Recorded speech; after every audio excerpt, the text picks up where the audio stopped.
I started off doing martial arts choreography, and I was doing this thing called a front suicide, which is a half-assed front flip, where you fall on your back. And one day, I overdid it, and I landed a front flip.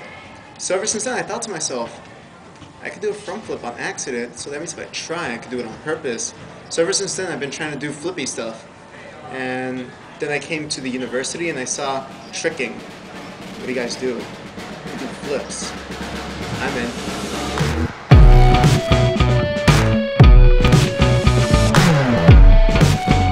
What is tricking?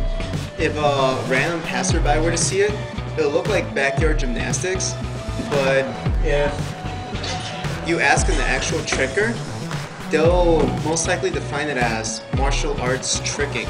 The reason being is it's pretty much extreme martial arts without the ah and without the ah stuff. More flips rather than form. There's a lot of people that come into tricking with some backgrounds in martial arts, some background in b-boying, some background in gymnastics, but all of that's not really necessary because I could always teach basics like the kicks, or even something that doesn't sound as basic but it still is, like the backflip, and I can start working out from there. So tricking's more of a let's enjoy ourselves type of thing rather than let's do performances and stuff. I was originally interested in parkour, but I never would do it because it's a lot more dangerous in my opinion. So I'm always messing up here. It's okay because it's on the floor. But parkour, it's like cement and hard edges and being in heights, and that's a lot more dangerous. There's three different styles of movement that are more urbanized. There is parkour, which is arguably at the moment getting from point A to point B. So let's say if I want to get from here to Granger, I would jump over buildings, go over obstacles, stuff like that. Free running is where you use the world as your playground. That's like wall flip, or I see a bench, I'm going to do a backflip over that, stuff like that. Tricking is flat ground, flips, and a lot of kicks. The funny thing about tricking is the reason why I said it's like backyard gymnastics is because it started off with people watching a YouTube video of someone doing a backflip, and then they go into the backyard and they do a backflip. So originally it started off as being the most dangerous thing you could do, but as tricking is being more evolved, it's becoming safer and safer. Like, let's say at the beginning of last year where I got this injury, I heard nothing about safety about tricking. Nobody ever told me anything about safety concerns about tricking. I just assumed, just throw it and you'll be fine, we're young.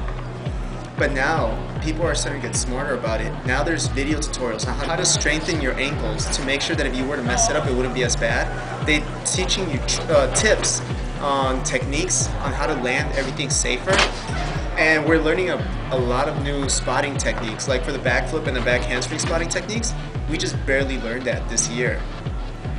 So you could say it's dangerous, but it's getting progressively safer.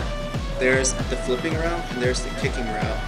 If they want to go into the kicking route, I would teach them heel kick, pop 360, the low sweep, the tornado kick. And as I build onto those, that's pretty much the basic. Then I just build up from there, because once you have all those basics, that's where all the advanced tricks come from. Like a tornado kick, a side swipe, a very advanced technique that I do, is basically a tornado kick missing your leg while you're horizontal. So it's just, you add 3 more quirks to it. And you go down the flipping route, again the basics, backflip. You get the backflip, back handspring. You get the back handspring, let's throw a round off to add momentum. Now let's stick all 3 of those together, that's the basics of flipping. Tricking is all about really wanting it. If you come and you say, I want to learn a backflip, but you don't really want to learn a backflip, what's going to happen is you're going to get in the air and then you're going to head plant. But if you really want it, that fear is going to be there, but you're going to get over it a lot better.